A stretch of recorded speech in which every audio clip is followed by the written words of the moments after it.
Okay. Thank you so much for joining this event in this morning, and let's welcome to join TTAAM Matchmaking. I'm your host, Maurice Chen, and actually, 4 years ago, I was the host of this event, and I'm so lucky they have me back so quickly. Um, Things didn't change very much during these 4 years. Why? Because last time I was here, Hank was here, Andrew was here, and maybe Kiki was here. Nothing changes. However, we do have some new friends here. We have Katrina, we have Andrea, we have Michael, we have Ada, of course we have Divika. And oh yeah, of course, yesterday, Divika, you gave us a very good talk. I assume they don't know you are the keynote speaker, and you want me to tell them you are the keynote speaker. Actually, he was the keynote speaker.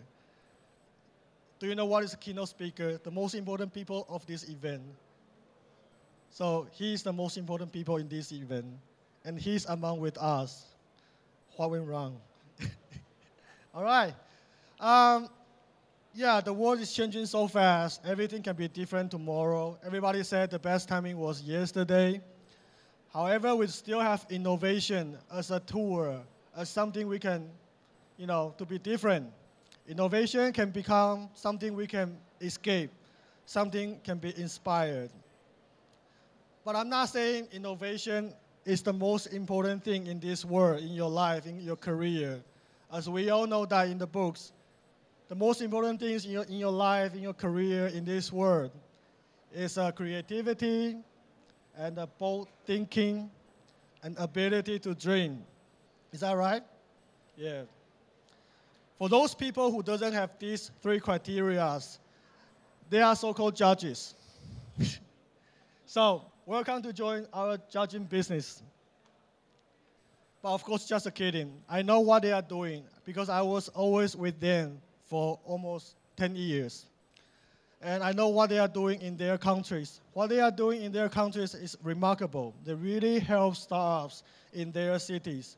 And they invest a lot of very good startups, pushing them to become global.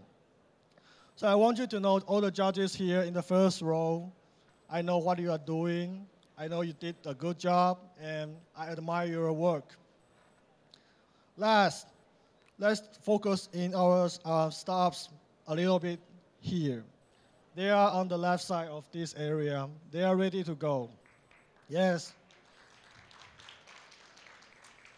They are from all different cities, not only in Taiwan, not only in Asia. So if you screw up, nobody knows, okay? It's okay. All right, so for the startup teams, I want you to know, because I was an entrepreneur before, I want you to know, give the best you have here, okay? Try to do it. For the investors, mentors, people who is sitting in the first row, please give them opportunities, all right? I know that is the most priceless gift we can give you. Okay, before we jump to the pitches of the startups, I want to introduce few very important international guests to you because I want you to know who they are. First, I'd like to welcome Kishihara from Star Gogo Fukuoka. Let's welcome him to give you a 2-minute presentation of what they are doing. Let's welcome him.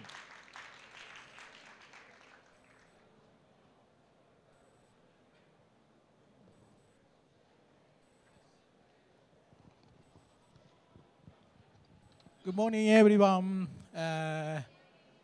大家早上好。Let me introduce ourselves. We are Startup Gogo, and we hold the startup events and acceleration program, and we run a co-working space. And Startup Gogo is startup community based in Fukuoka. Fukuoka is the west side of Japan.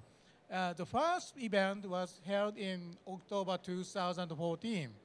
Since then, we have been holding a variety of events and the program in every month.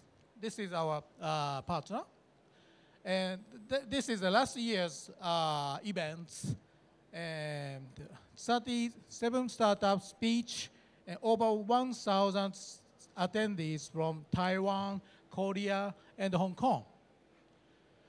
And we are co-organizer for Open Innovation Program. This is the aim of this program is to facilitate the startup growth by using big company resources. Big company can also find new business and improve their business by using new technologies and ideas of startups. And we established a new venture capital called GX Partners. And our target stage is seed and early stage. We also invest in holding startups, including Taiwan. This is our limited partners, Kyushu's big company. Thank you. Thank you.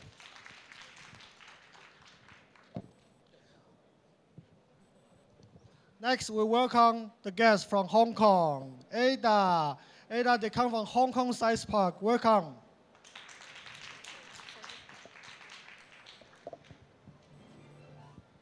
So hi, I'm Ada from Hong Kong Science and Technology Parks. Well, today I'm just going to talk about three things: who we are, what we do, and how you can get involved. Okay, so first off, Hong Kong Science Park is actually 100% owned by the Hong Kong government. And just last year, we were given a massive 10 billion Hong Kong dollars so that we can become the city's innovation and technology hub. And you see, we run both the incubation and acceleration programs, and they are the largest ones in Hong Kong. Currently, we have more than 300 startups in our programs. So together with the enterprises and alumni network, we form a very vibrant community. So here's to introduce our signature program that everyone should notice. That's the Global Acceleration Academy. We provide the startups a chance to work with the corporates in order for the corporates to buy the startup solutions. This should sound pretty attractive, right? So you see, these are some of the brands that we've been collaborating with over the past 2 years. This is a short-term and remote acceleration program, so it's very flexible for the startup to join. And here, last but not the least, our dear accelerators. If you know any of your startup who's in this finance, real estate, healthcare, and travel and hospitality industry, and is product ready, and is willing to expand into Hong Kong market, please do give me the contact. I'll be very much delighted to help your startup to grow. Thank you. Thank you.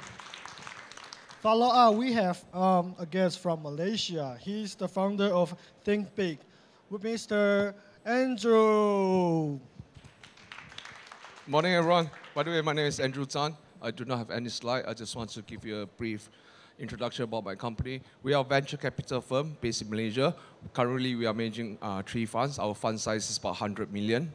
Okay. Our first fund is 10 million. We focus on SaaS business model and marketplace. Second fund is 30 million. We focus on agri-tech, particularly focusing on food safety and food traceability. And then we also go into smart homes, smart cities. Okay, our third fund is 60 million USD, funded by United Nations. We focus on clean energy, basic preventive healthcare, and then we also focus on sustainable farming, especially on hydroponic and aquaponic. Okay, I think I just want to give a brief why do we start this Think Big venture. Okay, we started as a Think Big Venture was made out of 18 entrepreneurs. We have, most of us are high net worth individuals who have made a successful exit in our career. And then one day we realized that we want to empower entrepreneurs with smart capital. When we talk about smart capital, we are talking about how can we allow the investing company or the startup to leverage on our resources, our experience, and our in-depth understanding about the Southeast Asia market. We are particularly deeply rooted in Indonesia, Singapore, Malaysia, Thailand, and I think 4 years being in Taiwan. I've actually made some good contact in Taiwan. I hope that any Taiwan company that's looking to scale their business across Southeast Asia, we are here to help. Okay, just a quick summary about my company is that we are the top 3 firm, VC firm in Malaysia, okay, in Southeast Asia. We have made 36 investments. Our failure rate is near 90% over the past 5 years. Okay, but so far we are still the most active, one of the best performing fund in Malaysia. I think the key challenges was what? We are so active in the market because we are entrepreneur for entrepreneur that the market just cannot ignore us. Okay, we partner very early. Okay, even on ground zero, we want to leverage our really our experience, our contact, actually to help companies scale. We are not looking for any disruption technology. We are not looking for any unicorn. We just want to look for sustainable business model that solve a real life problem. I'm not here to change the world, but I'm here to make the world a better place to live. I think this is what we are focusing about. Okay, thank you so much. Bye-bye. Thank you. And for next, I'd like to welcome Katrina from QBO Innovation Hub of Philippines. Morning. Hi, so I'm Kat Chan from Cuba. Basically, I'm from the Philippines. It's an hour and a half south. Like, it's more fun there and like interesting stuff like too many stats. But anyway, 100 million people. If you're interested to set up in the Philippines, I'm a person to probably talk to. Cuba, we are a public-private initiative. We were established with the help of our Ministry of Trade and Science in the Philippines, as well as some private organizations. We work with startups across stages and sectors. So again, Philippines, talk to me. Our whole thing is Filipino startups changing the world and also improving the startup ecosystem in the Philippines. We have a lot of Q puns. So basically, it's about collaboration, developing our startup community, and providing incubation for startups. We do a bunch of events and programs, including hosting some of the largest conferences about startups in the Philippines, going through roadshows, meeting up with partners, developing reports and insights on that market. So again, if you're interested to tap into that community as a startup, please talk to me. And for our startups, we have a whole bunch of other Q programs that are related to developing your startup if you decide to set up there. We also have an app. We work with a lot of partners from around the world and in the country. And we also work with a network of incubators located in all of our 7,000 plus islands, right? So last year, these are just some numbers, tens of thousands of people have joined in our programs. We're very, very happy and open to work with you and your startup also. And yeah, I'm really looking forward to hearing the pitches today. So I think that's it. Let's Q next, and I'm looking forward. Thank you. Thank you. All right, next, Adrian. Adrian's from School Lab France. Let's welcome him. So, hi everyone. My name is Adrian, and I work for School Lab. School Lab has been created 13 years ago. It started in Stanford during the design thinking program. We define ourselves as an innovation studio. Basically, we pretty much all know that innovation studio means everything and nothing. And so the idea is more like saying that School Lab is a place, different places actually, online and offline places where people from different backgrounds and different skills collaborate together. So actually we're right in the middle of the three main innovation stakeholders. We're right in between the startups, the corporates, and the academic world. It's never easy to understand what School Lab is and does, because for some people, we are considered as an accelerator because yes, we train and coaches startups, more than 150 for now. We are also considered sometimes as a consulting firm because we work for big corporations. We build a lab for them. We animate corporate labs for them, for instance. We are deeply involved into education through many different ways, and we have quite a lot of spaces, and so people see us sometimes as a co-working space. But basically what we do is building up training programs. So we coach and we train people, from students to CEOs. We have like 3 different offices in Paris, 2 six-floor buildings that are 2,000 square meters, where you can see like corporates having like workshop with students, but also with startups, demo day, pitch sessions. So we have 2 buildings like this. We have offices as well in San Francisco. It's been a year and a half now. It's located in the financial district. I think it's like 1,000 square meter. We have an offices as well in a place that is quite famous in France and Europe called Station F, who's supposed to be the biggest incubator in Europe. And but yeah, basically our mission in very simple words is just like empowering people, because that's by empowering people that you can change organizations. Our background and our mindset is a mix of open innovation and design thinking mindset. We are on tip of, now we are like more like 100 people and 200 freelancers. And we collaborate with any kind of corporations, from finance industry to retail to bank and assurances. And we are located in 5 countries as well, and we work with like more than 300 projects, corporate projects. And we have projects, different programs according to the fields. Thank you. Thank you, Adrian. Thank you, sorry. Sorry, I've been a bit long. Yeah. I didn't expect it. Thank you. Thank you so much. Okay, let's welcome the Vika from Israel. He's the VP Strategy of Hype Sports Innovation, and he was the keynote speaker of yesterday. Again. Good morning, everyone.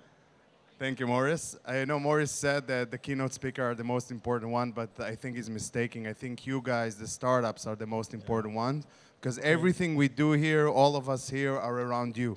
So if you will cease to exist, we all have a problem. So you're the most important one. Don't forget that. In terms of what we do briefly, I know I have 1 minute and 70 seconds. Your time is counting. Hype Sports Innovation. We're the biggest global ecosystem for sports innovation. We are focused, as you see, on startups. We have 10,000 startups in our ecosystem. We provide them a wide range of services, starting from a global accelerator network that we are very proud to have one here in Taiwan with NCTU. We also have 12 around the world, and they are constantly growing. We provide innovation services also to clubs, brands, etc. In terms of numbers, you can see we have a total 40,000 members worldwide, a lot of clubs, a lot of investors, the place if you want to grow your startup innovation. Let's go quickly, all kind of topics, not just the core sports. We have fitness, health, esports, all kind of new and exciting technologies which are all related, especially, by the way, if you can see, esports, VR, training, all of these topics are super cool, super new. These are part of our accelerators. We have, you see downstairs, we have the one with Taiwan. We have with football clubs like Shakhtar Donetsk, FC Cologne, so working both with clubs, brands, and academia. And that's a unique opportunity for anyone who wants to get direct connection with their clients. This is what we do. This is how we do it. Thank you very much, and I wish you a wonderful day. We're here for everything that you need. That's what we're here for. Thank you. Thank you. All right, so the restaurant is open, the chefs are ready, and everything is okay, and we have the guests. So, gentlemen and ladies, show them how good you are. Let's welcome the first team, Crazy Technology. Where is it? Oh. Ah. Okay.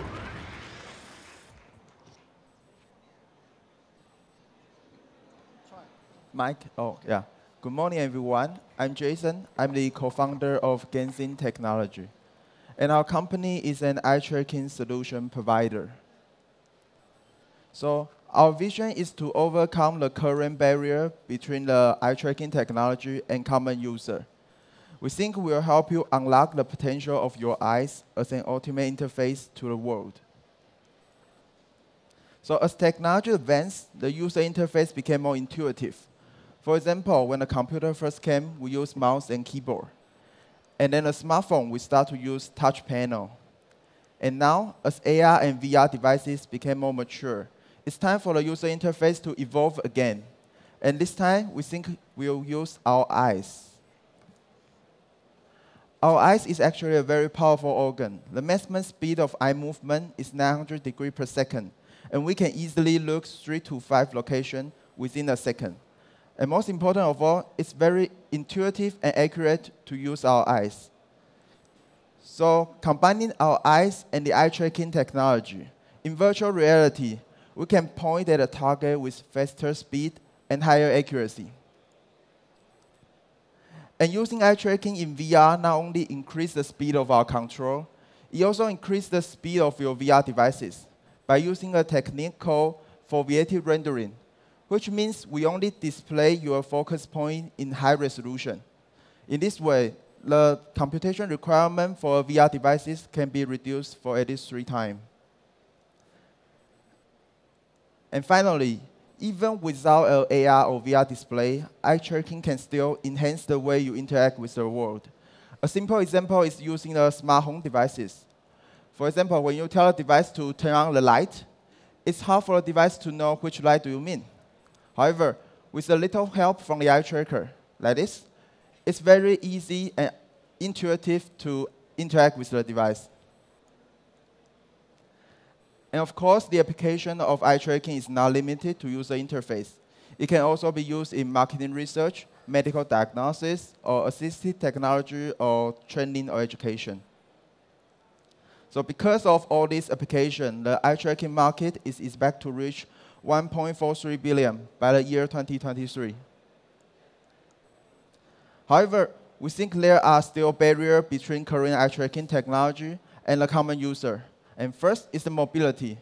Instead of a standalone glasses, current eye tracker require a separate computation unit to do the eye tracking calculation, therefore limit the mobility of the eye tracker. And second, even with a battery pack, the current eye tracker can only sustain 2 to 3 hours of continuous usage. And finally, a current eye tracking glasses cost more than $10,000 US. It is too expensive for everyone to have one. So, in Genshin Technology, we designed our own eye tracking solution. At the core of our technology is our Genshin Aurora eye tracking module.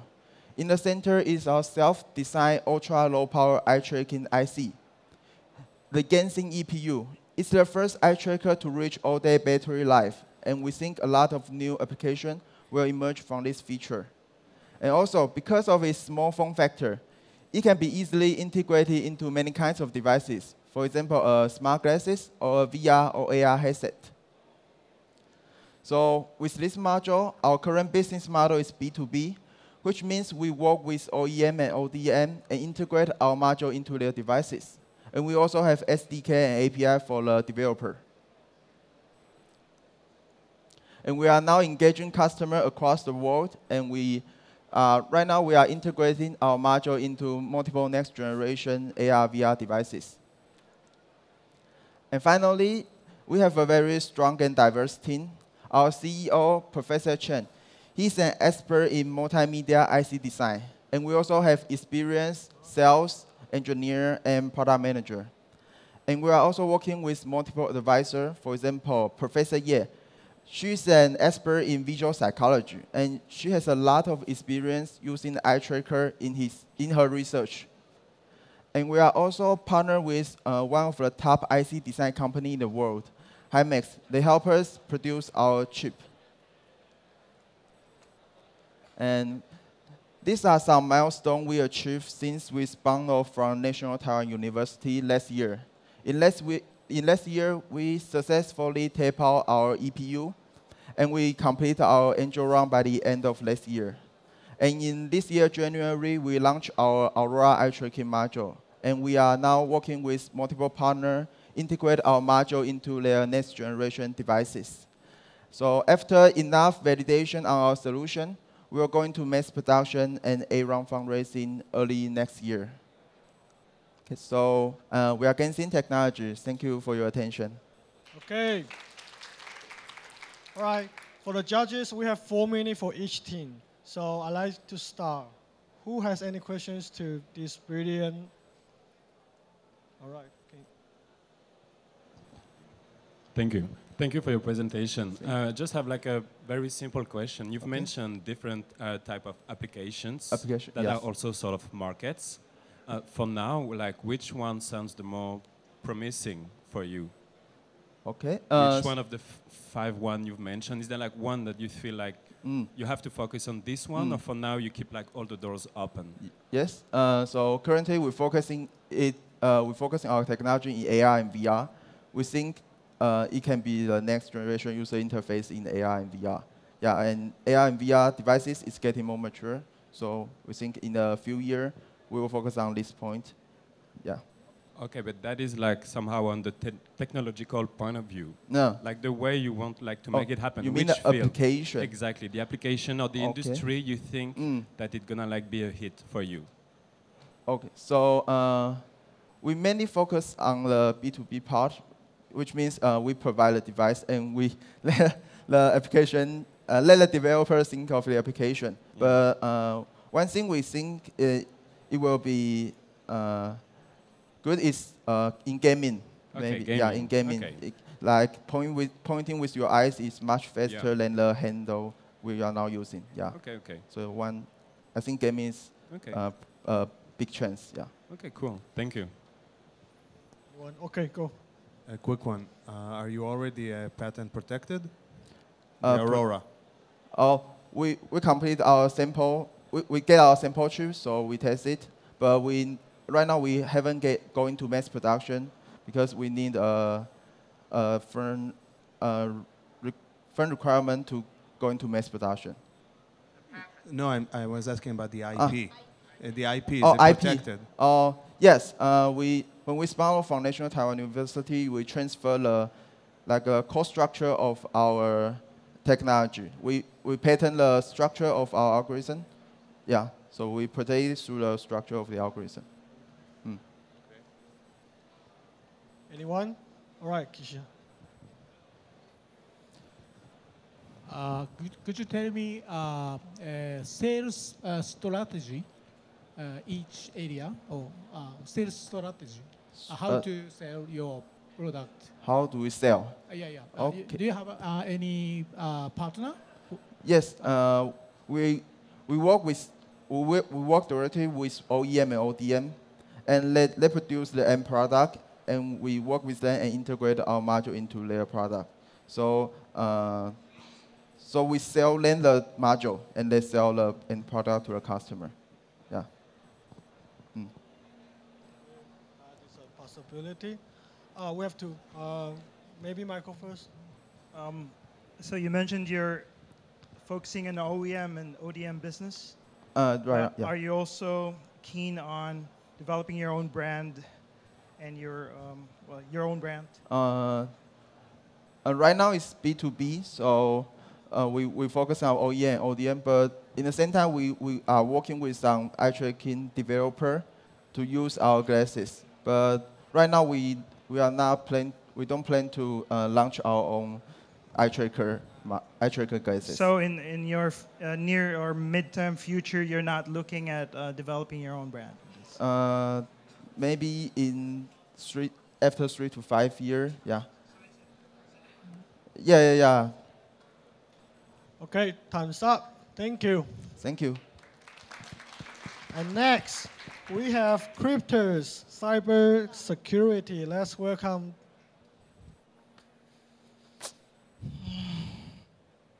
Okay, do we have the second one?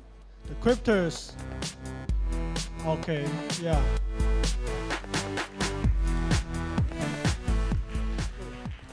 Okay, so good day, people. I am Alexis Lingad. I am the founder and CEO of Cryptor Cybersecurity.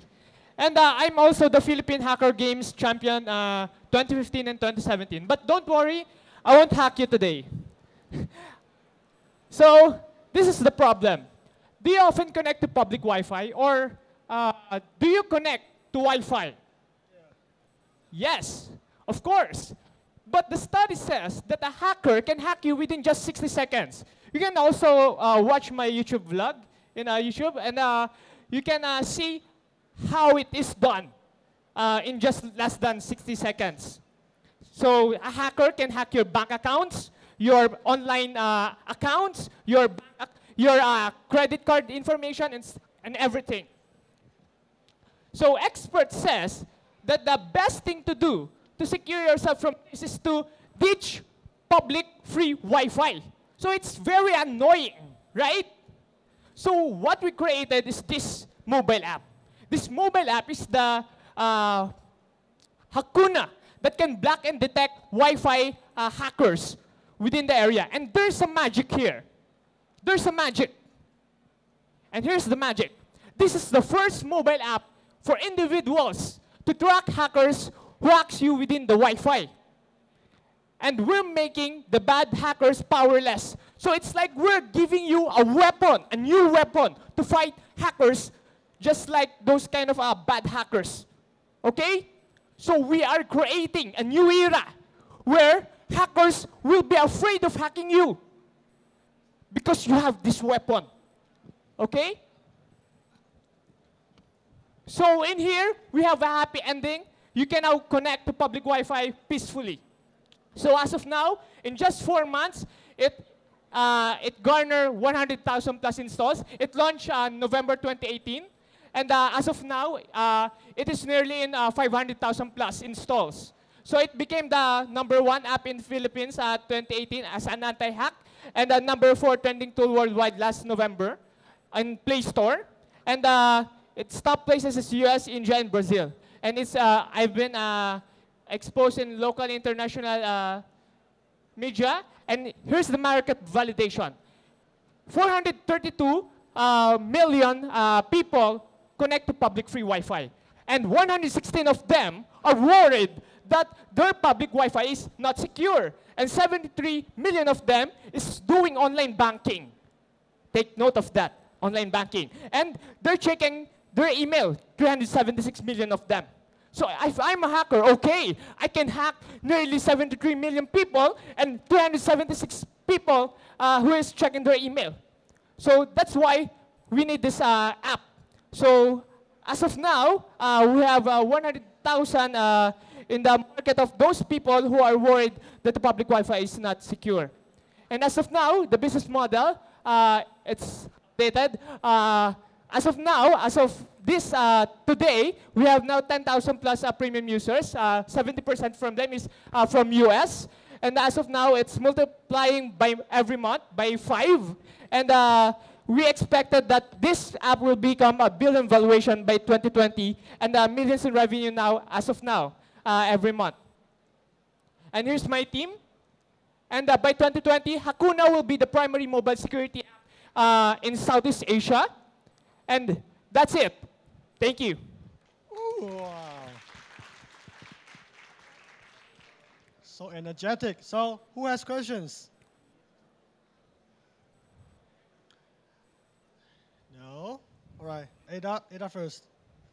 Okay, so your business model relies on the customers who pay. It's a subscription-based model, right? Yes, it's a freemium. It's free. Then if you want to upgrade, you can...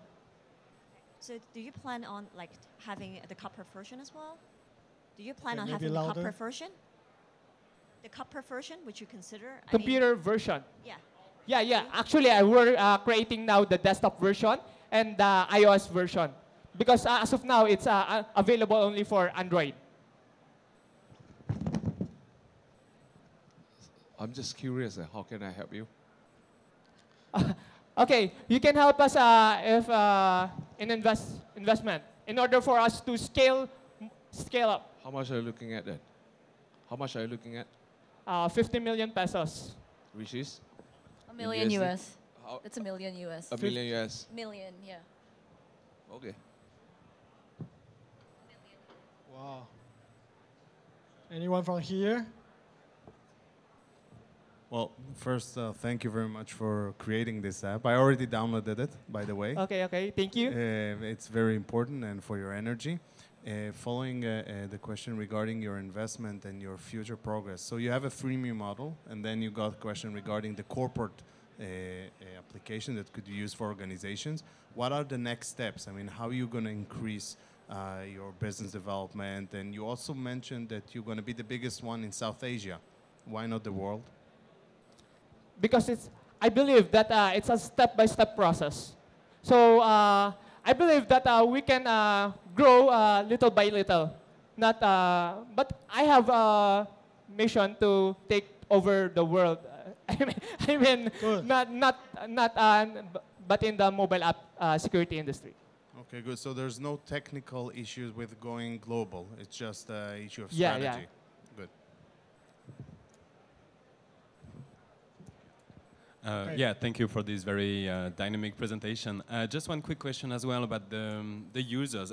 Most of the time when you like develop mobile app, it's not that difficult to get like users, but how do you keep them? Because like a lot of app, like people they download it once. I didn't, honestly, yet. And but like, how do you maintain them? How do you like keep alive the users?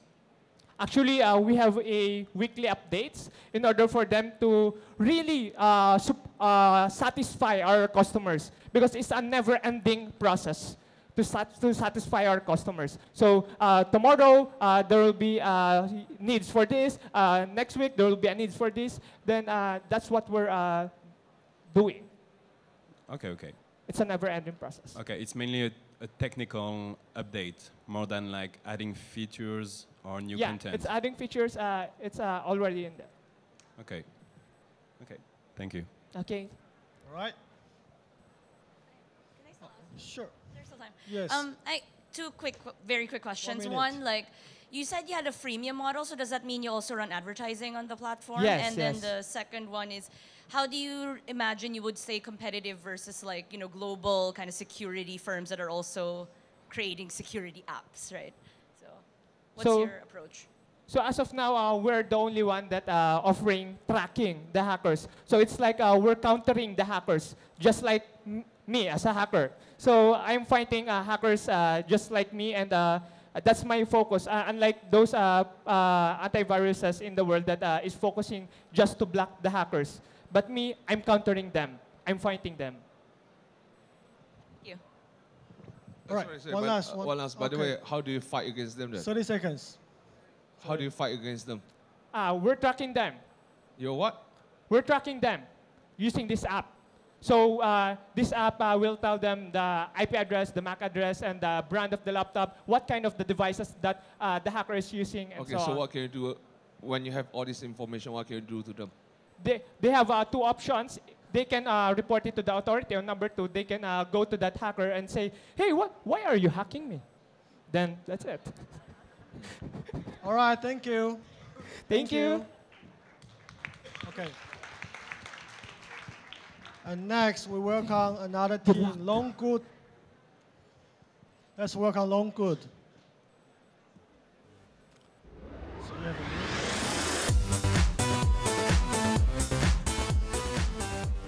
Hi everyone, I'm Zoe from Longgood Meditech. We are the rehabilitation software development company from Taiwan. And basically, we are here to promote our product to solve the medical manpower shortage crisis caused by the increasing number of rehabilitation patients and the demand for elderly care. Our target market is California, US. As you may know, US population is aging, but the demand for rehabilitation, the need is very, very tremendously increasing. Take stroke, for example. According to CDC, every 40 seconds, someone has stroke. Every 4 minutes, someone dies of stroke. But not just stroke, but there are also other types of neurodegenerative diseases. They are all leading causes of long-term disability. So we need rehabilitation. But the shortage of physiotherapists and occupational therapists are very, very huge, as you can see on the slide right here. So that means not all the patients can receive quality care and proper treatment. So our product actually can empower caregivers to share workload for therapists. How? Because we use 3D sensor to capture the body movement and important key information from the patient, such as the joint angle, range of motion for upper extremity and lower extremity. So these data will be stored locally to the PC. And actually, the software can be activated by caregivers or basic level nurses or even volunteers in care facilities. So that means the therapist doesn't need to be on site with the patients all the time. So the 3D sensor and our software will help the volunteers or nurses to share their workload. And not just like other competitors in the industry, they focusing on cognitive training and also physiotherapy. But actually, we increase the training from physiotherapy to occupational therapy. And also, we develop gait analysis and other assessment tools for therapists to determine or to detect the severity of stroke. And you can see right here, our product feature include AI-enhanced computer vision that works well for patients with assistive devices. And also, we are developing now the assessment tool for stroke severity and fall risk. And we also provide multi-user mode. So unlike other competitors in the market, they focusing on single-user mode. So I think that's our strength in this market right now.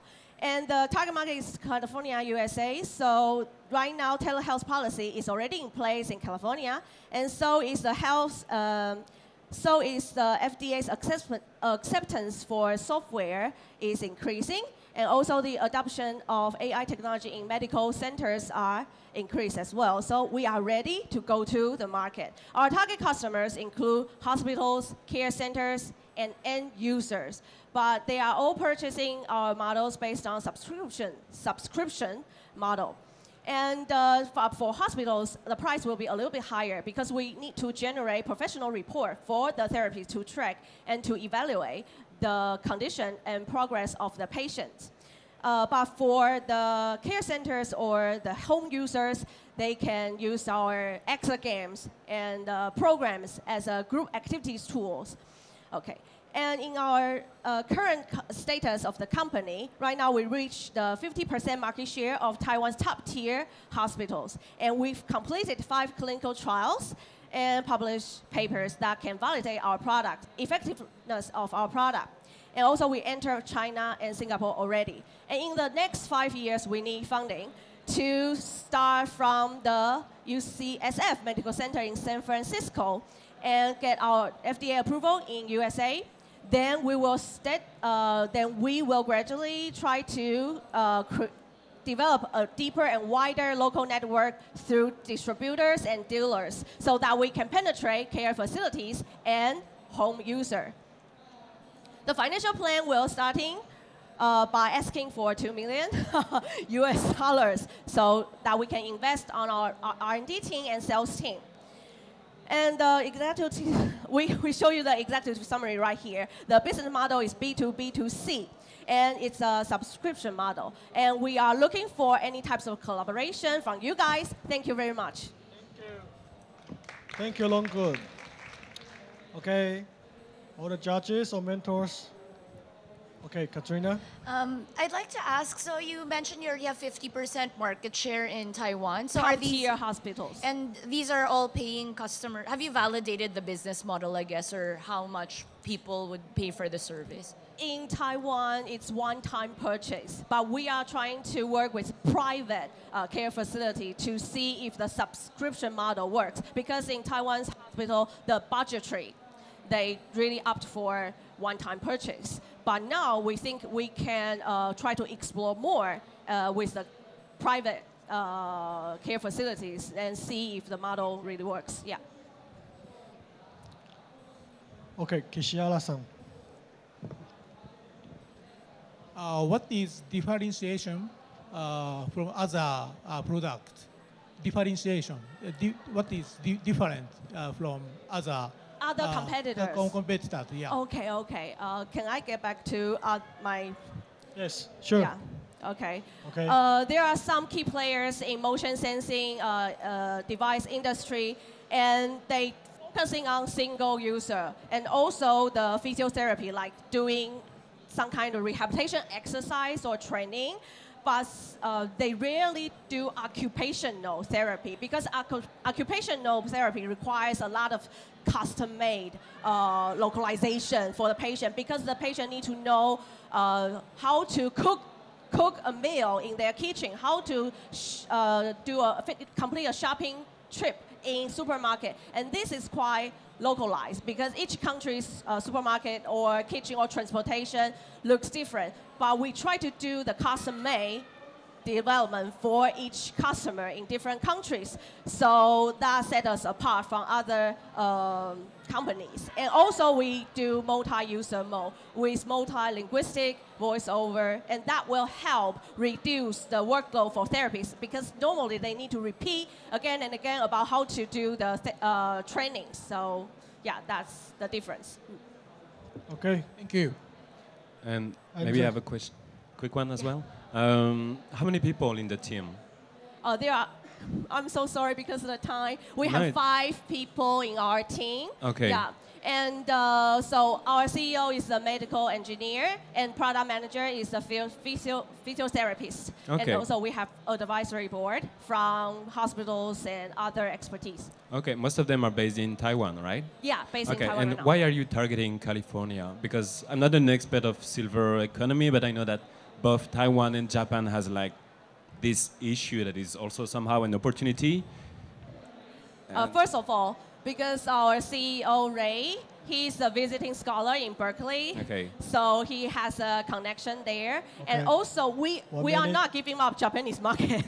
We already participate there exhibition fair like annually for 5 years. But unfortunately, we haven't found a local distributor or The good dealer. connection there. Yeah. Okay. We are still I looking can for the introduce opportunity. you. Okay. Thank you so much. Yeah, this is why we are here today. Okay. Thank you. All right, do we have more questions or advices? Okay, no. Thank you. Thank you so much. 从这边走吗？ Huh? Is that way? Okay. Next, we have another team. I hope my pronunciation is right. Grand Dame. Welcome.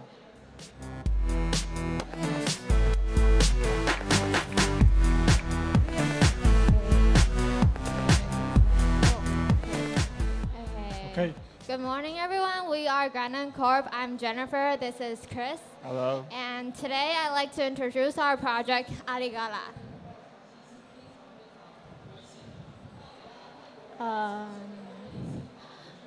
Arigala came from the combination of Alien and Galaxy. It meant that we use Alien tech to perform all new XR interactive experience. Player Ready O2O is that we pay respect to the VR movie Ready Player One, which talks about the fusion of virtual reality game and the real world. This masterpiece inspired us a lot as our CEO, Do-Chen, had over 10 years of career in gaming and media industry. Oh shit. Oh shit. Okay, can you do? Why? No. Okay, so this is our mod business. We have KOL, retail, and SNS. And this, can you do it? Okay, who is going to Okay. do it? Okay, can you do it? All right.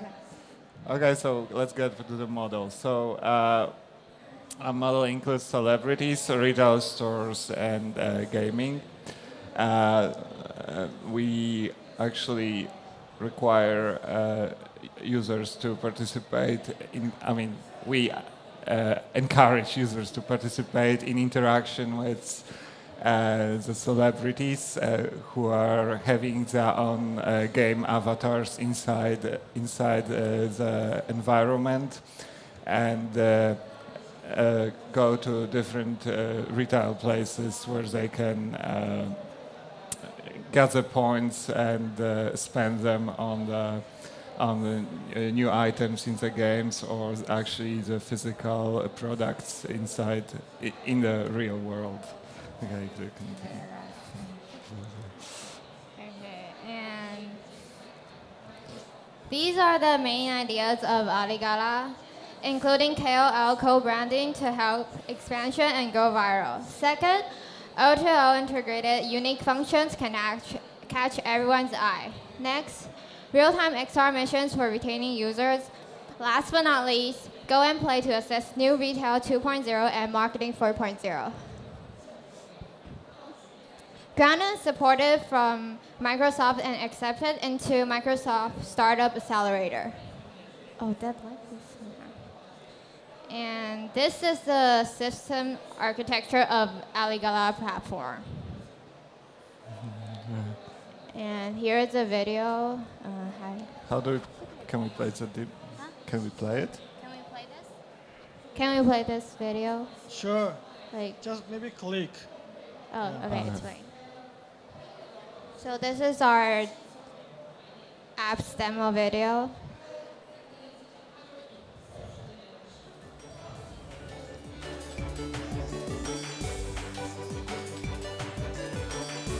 You can take pictures with the characters inside and share it on Facebook or online.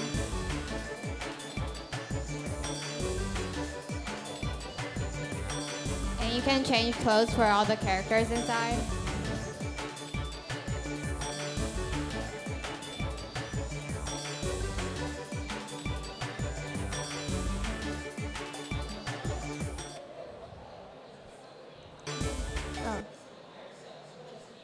And we worked with Taipei City for Christmas last year.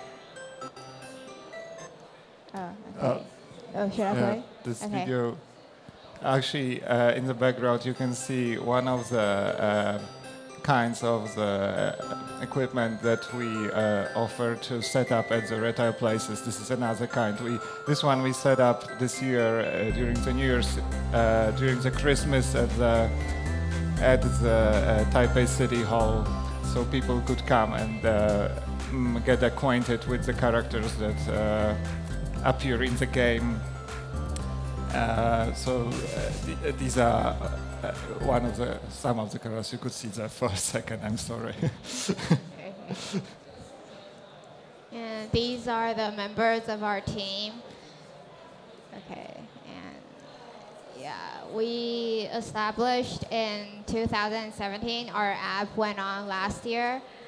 Okay, and this is our roadmap. And this is our business model. From B2C side, players or fans will compete rankings and reward in Aligala. We integrate billing system for our in-game currency and buy boosters and other items as our B2C revenues. And for B2B side, we can hold online and offline events in local stores or any other certain spots. Okay, it's not working. Okay, and here is our revenue forecasting. We are in the pre-A round, still having a nice ROI here. We are looking for $1 million now for completing the diverse futures, business model, and overseas plans. If you are interested in our cross-reality and World 2, please contact us. And thank you all for your attention. We are having a live demo at booth of 5G Accelerator of GT Yatai Dianxing. If you are interested in our company, please come talk to us. Thank you. All right, thank you. Okay. Thank you so much. Okay, a little nervous in the beginning, but getting better and better. So, I think they got selected by a lot of accelerators, right? I heard a lot of. Any questions you have? Like, can I know what is your job title in this company? Mine? Yeah, you too. Well, you can introduce yourself. I'm an engineer, so I'm not good with talking. I'm sorry. Yeah, that's what I think. Okay, sure. Hey, can you hear me? Sure. Hey, thank you for the presentation. We had a situation here that was a little bit, the flux presentation. Not everything was clear, and I think there's a sort of a miss here, because it looks like at the end that you have a lot of great applications and a lot of great things. For me, it was a little bit unclear what is the main focus and what is your actual development. And it's okay, it happens in presentations and startups. We're with you. So I'd like to ask if you could use this 1 minute to just say exactly what have you developed, what is the product, and what is the current status. That's it. Okay. Not everything around it, just what is it? Is it a game? Is it platform gaming? Because I saw the booth. Yeah. And it looks great. But I didn't understand what is your part. Is the transparent LCD, the LED? What is it? Okay, so once again, so there is an app. The app is like Pokemon Go meets internet sales.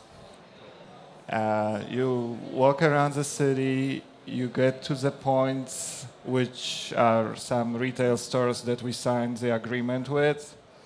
Then you have some displays like that, or some other displays like the holographic display. You engage in the interaction.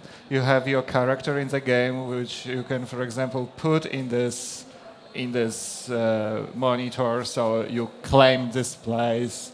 You can employ the character to play in that retail place and get points for you. You can play some games inside your cell phone app. Then there are internet celebrities which encourage you to play with them. They gain the popularity, another platform to communicate with their fans. You get the pleasure of interacting with those celebrities. The retailers get the customers who come there. Everyone is happy. That's the point. Great. So thank you for. Now all of us know what you're doing. Okay. And Thank you for this helpful question. Okay, 1 minute. Michael, yeah, we have 1 minute, yes. Hi. It's not a real competition, so I guess I can say a few words based on experience. Before I joined government and became a diplomat, I was working for one of the Philippines' first startups, and we had a similar model based on SMS, premium SMS, using celebrities' ability to use your platform to interact with their fans, retain fans, communicate with the fans. It became a huge profit model for them. I suggest you focus on your main product lines and really develop that into a market focused and of course your product development. Just maybe 2 or 3 of your top. Then later on go on with the others. Just to have a flagship range first. So prioritizing is a key, I suppose. Thank you. Okay, time's up, and thank you. Thank you so much. Thanks. And then next, let's welcome Gypsy.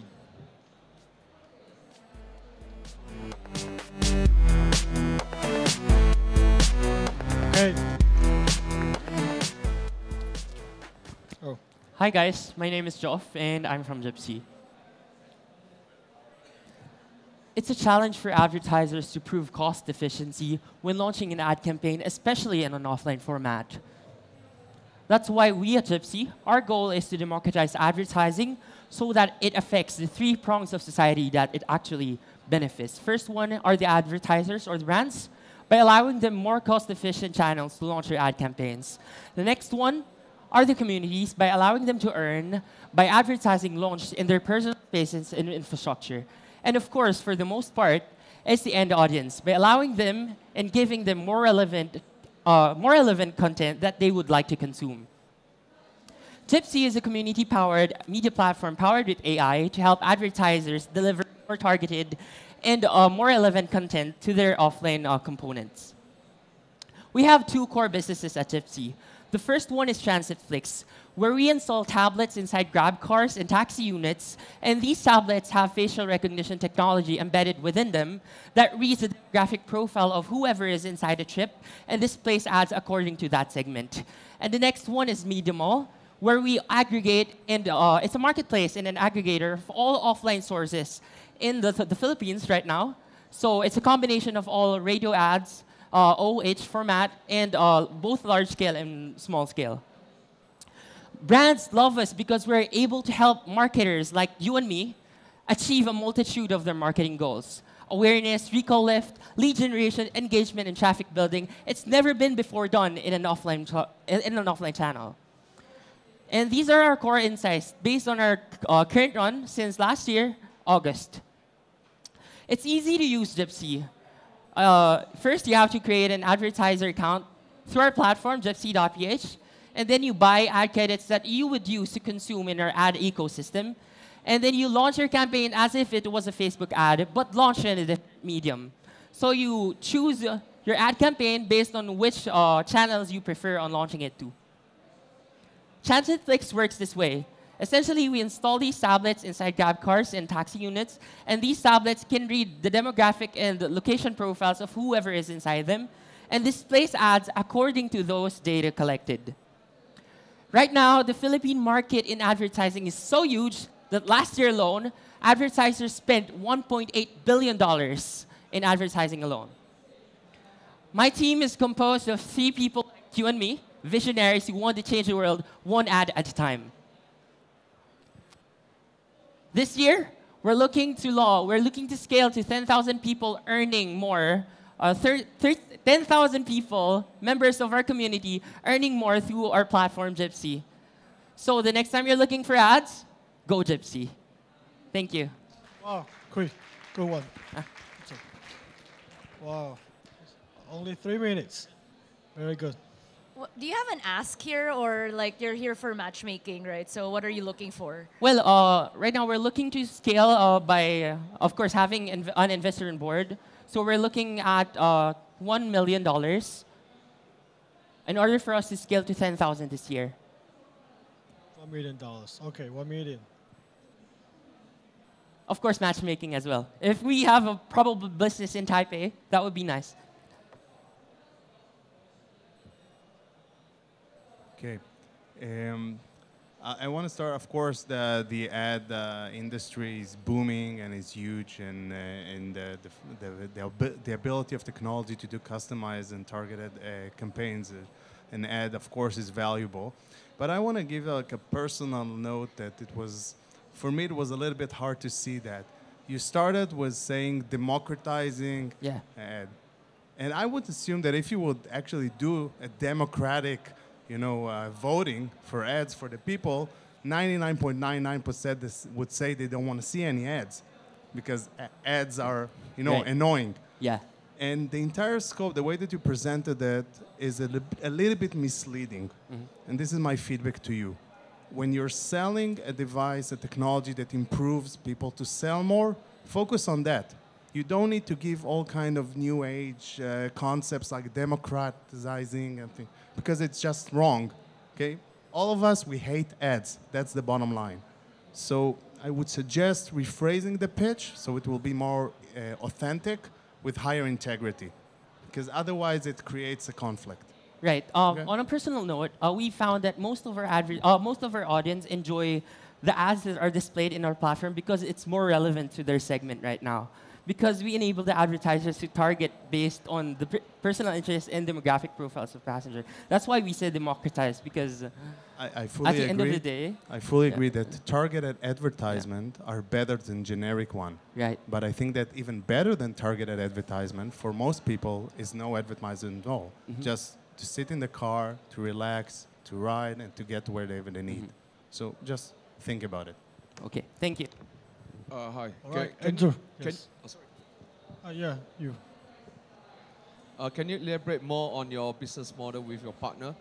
I'm sorry? Can you elaborate more about your business model with your partners? How do you do profit sharing? How do you track it? What are the lead conversion? Right. So essentially, we onboard a lot of Grab drivers or taxi drivers on our platform, and we allow them to earn more through our platform by giving them 20% of all ads, of all the ad spend that is done through the systems, through the tablets that are installed in their car units. So essentially, Grab drivers would come to us because they would want to increase more on their income. But for the advertiser side, we sell it by the ad credit. So an ad credit costs about 1.8 Taiwan dollars. And an ad credit spend is equal to a 30-second ad material. So basically, you charge by CPM or what? It's actually CPE, cost per impression. Yeah. All right. Okay, Michael. Hi. You mentioned you work with Grab.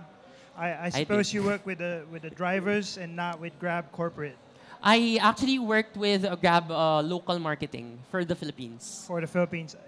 What's your strategy for engaging Grab in all other territories that they operate in? I'm sorry?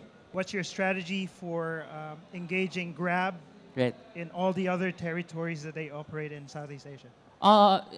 Given that I've actually had the chance to work with big as a company as Grab, I've managed to talk to them in terms of acquiring most of their drivers, but right now it's not on a feasible term because we don't have the funds to actually purchase placement from Grab. They do a placement on a placement term basis.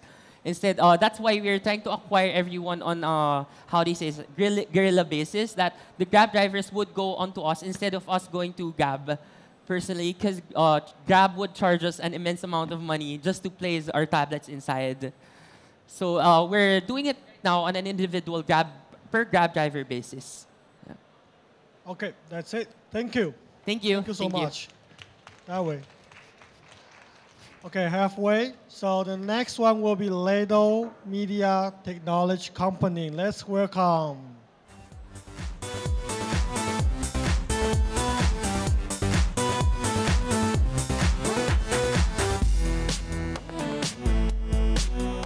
Okay. Thank you. Good morning, ladies and gentlemen. Thank you very much to join us. I'm here to share what we are doing. We do a media technology, actually. I think we play a video better than I talk. Let's go for a video for seeing what we are doing.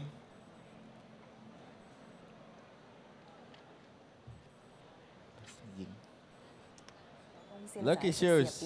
I hope for you. It's lucky. Let's see. Thanks. Hello， 大家好。 I used to have lucky 大家 socks, 吃过 but now 午 they're 饭 just 了 blue. 吗？好久没有开直播。这个丸子姐姐是小 Yeah, 孩，谢谢你追踪我，謝謝。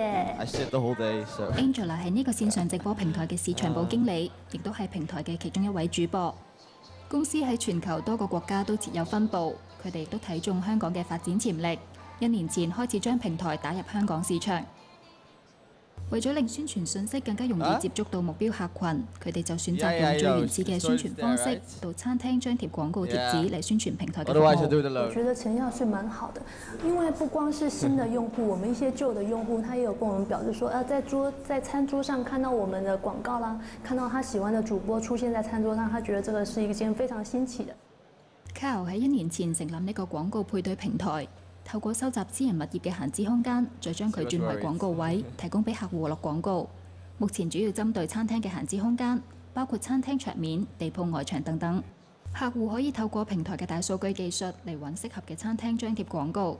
只要輸入返項目嘅目標客群、預算同埋希望落廣告嘅地區，平台就會按照訂單要求為客人配對適合嘅廣告點。我哋喺餐廳裏邊設呢啲貼紙，一間餐廳係得一個廣告商嘅啫。啲食客入到去嘅時候咧，基本上佢啲信息一定入到腦，因為我哋平時食飯至少都食15分鐘啦。呢15分鐘嘅時間咧，嗰張廣告信息嘅貼紙咧就會喺你面前陪足你15分鐘。現時平台上面有接近400個廣告點，當中餐廳就佔咗近90%，其餘仲包括有藥房、車房等等。廣告行業百花齊放，傳統廣告方式配合人工智能同大數據，相信亦都可以開創新出路。Now TV 記者鄧君如報導。I should say apologize to my foreign friends. 廣告市場不斷咁 I 擴大。 think, let me introduce again what we are doing. We do a media technology, just like Airbnb. What Airbnb do, they collect the idle space, idle house, and rent them to the traveler. And we collect the idle space and rent them to the company to do advertising. Especially we focusing on offline advertising. So let's see, our pain point is, you know, any marketer in the world, they do 3 things only. The first one is online marketing, second one, offline marketing, and third one is event management. For online marketing, that is an easy job because we go to Google, we go to Facebook, we click several times and then do the payment, we can have our online advertising. But how about offline? Just imagine 30 years ago, say for example, gentlemen, you come from Israel, you need to come to Taiwan, maybe you need to pick up your phone call many times, and then back and forth email several days to pick the best deal, best price of your air ticket. And this pain point happening every day for marketer nowadays actually for offline advertising. Why not there is no a platform collect all the offline advertising spots in the world. And then they just need to go to our website, click several times, do the payment, and we do all the rest. That is the pain point for supply. And for demand, for supply side, the pain point is actually in the world there are a lot of idle space. Say for example, my body is an idle space, but I'm sure no one wants to advertise it on my body. And what is the idle space as well? Say, for example, the table surface in the restaurant. When we go to a restaurant for a dinner, we at least spend 30 minutes in there. And at that time, all people will put put off their hand mobile phone and focus on the table. And that is a very good media channel for us to do the offline advertising. So to conclude, what we do is we do a platform just like Airbnb. We match the supply side and demand side. Okay, 1 minute. You have to hurry. Okay. This is our client in Hong Kong. Currently, we are in Hong Kong, and why we are in Taiwan today? Because we want to explore and expand to Taiwan market and Southeast market as well. And this is some of our job reference. What is our commercial models? Very simple, just like Airbnb. We charge commission, 30% of each transaction. And this is our competitive analysis. For easy to use, precise advertising, we are similar to Google and Facebook, but we are focusing on offline advertising. And we got some prize as well. And about me, I work for a Big Four accounting company focusing on marketing, focusing on management consulting work. And then I go to a MNC for head of sales and marketing. My CTO is a HP consultant before, and then he quit his job and joined us. I hope lucky to him. Thank you very much. Thank you. Just in time. Okay. For Hong Kong view. Hi, I just curious. How do you price the space? The space is the price is determined by the space owner.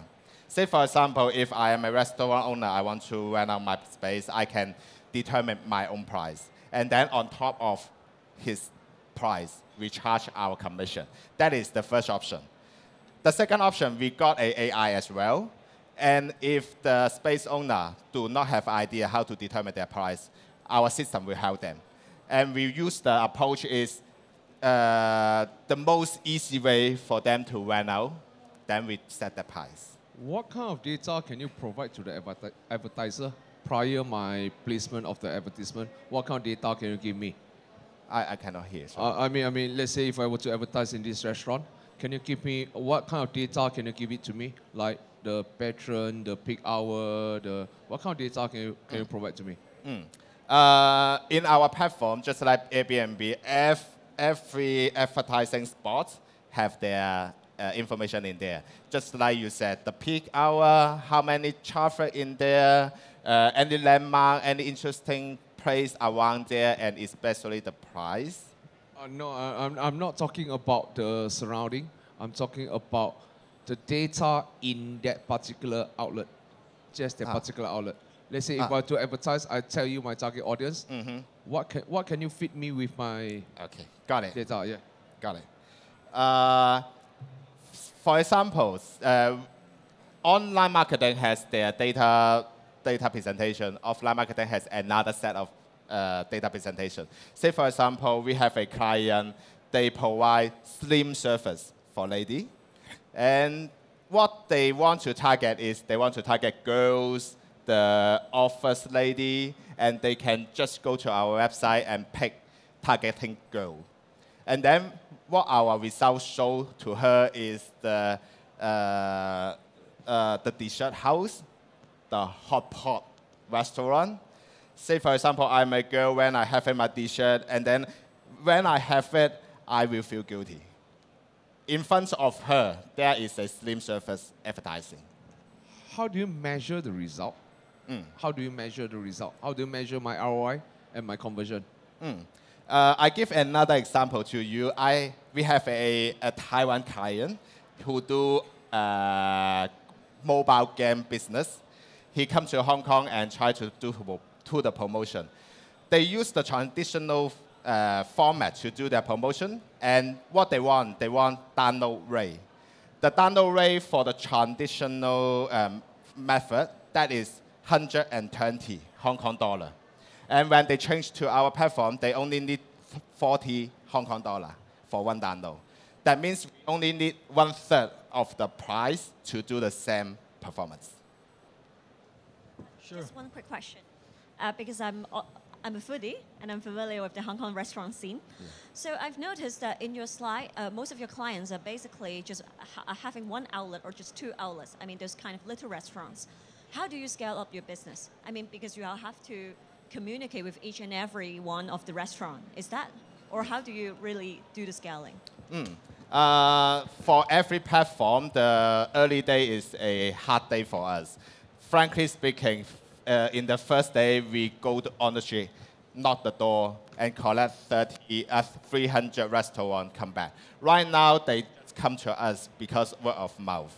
And every month, we got around 100 inquiry and want to subscribe, want to list their spot to our website. So what we are going to do is we enhance our promotion to the supply side and demand side, and they will do it automatically. Okay, thank you. Thank you, everyone. Thank you so Thank much. you. Thank you. Okay, next, MadKit VR. Welcome.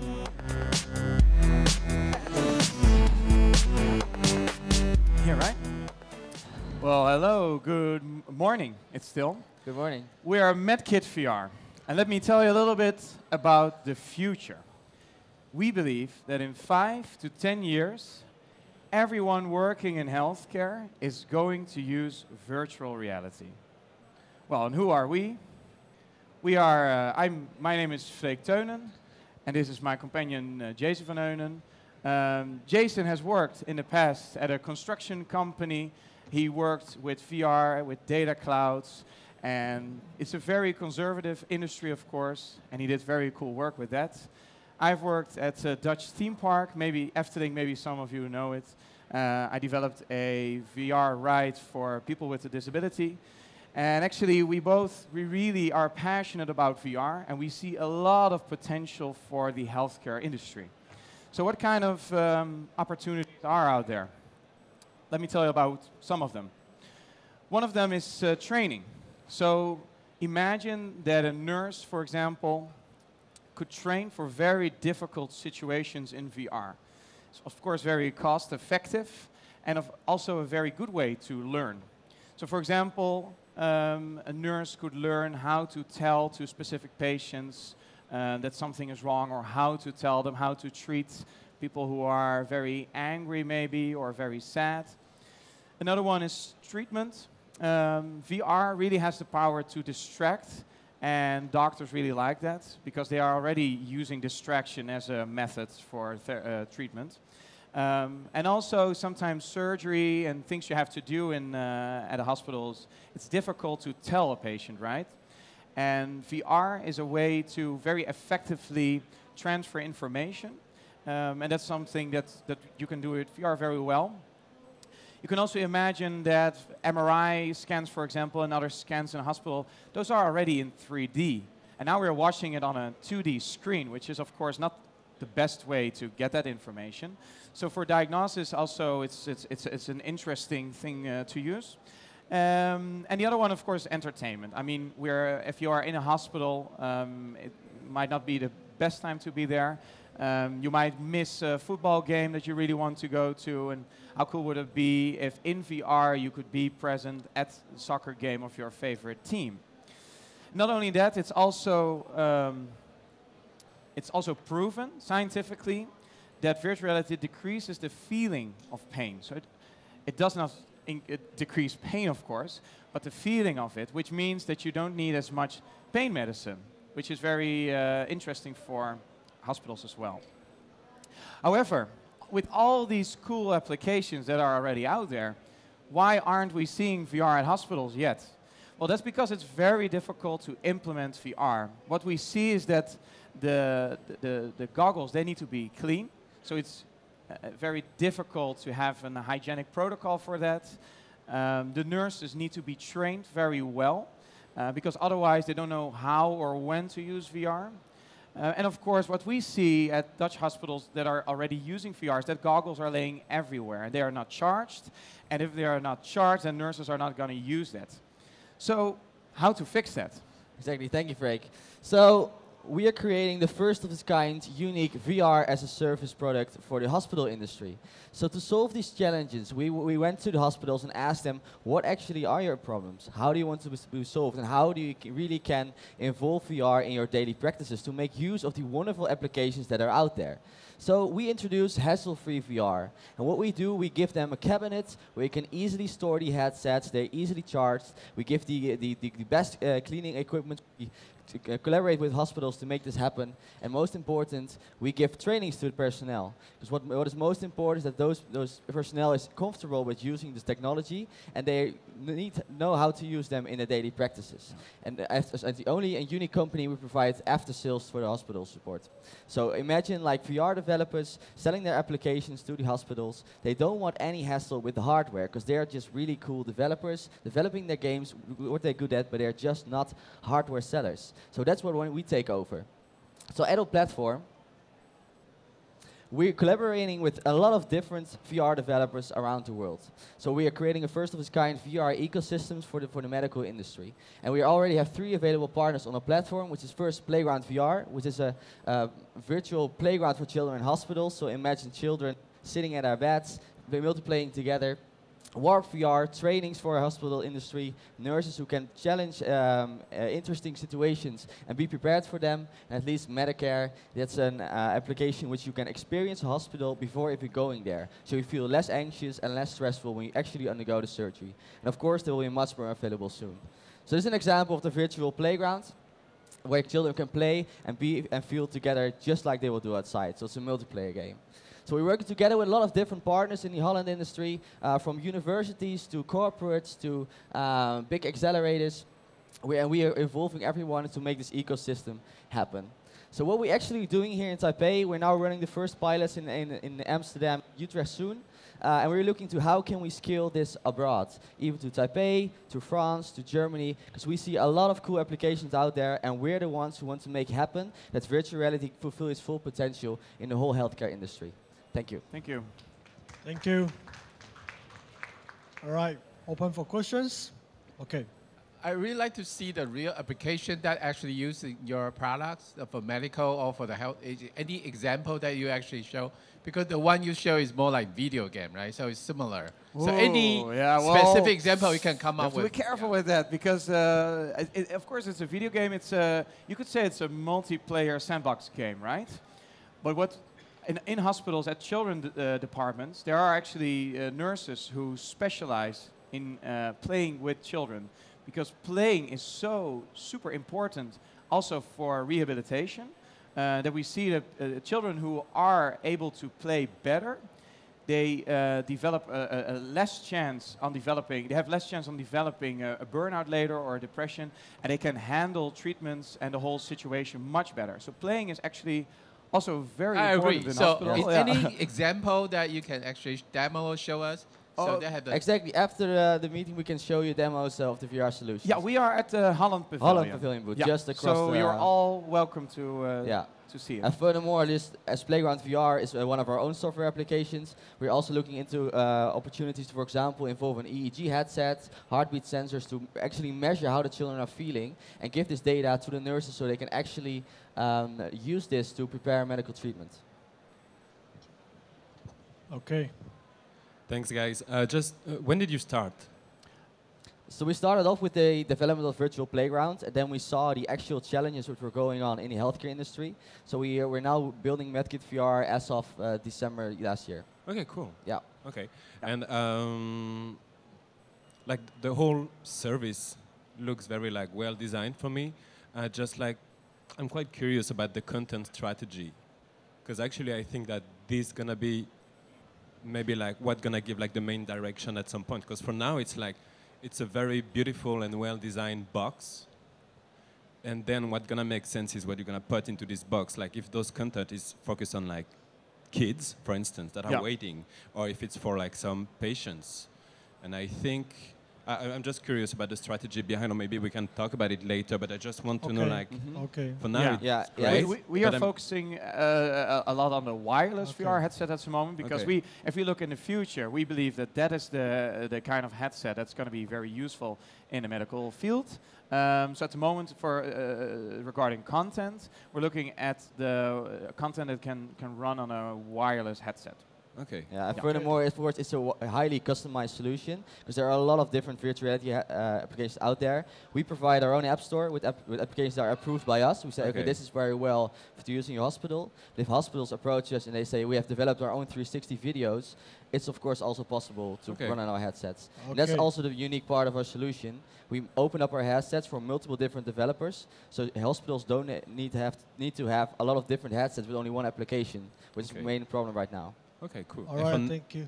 Okay, thank you. No, it's okay. Okay, we can talk later. Thank you. Cheers. Visit us at the Holland Pavilion. All right, thank you. Just on the opposite side. Sorry, Andrew.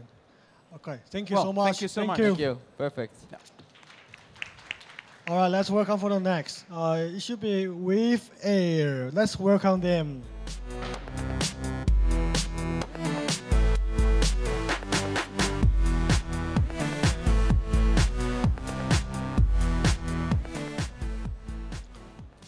Hello.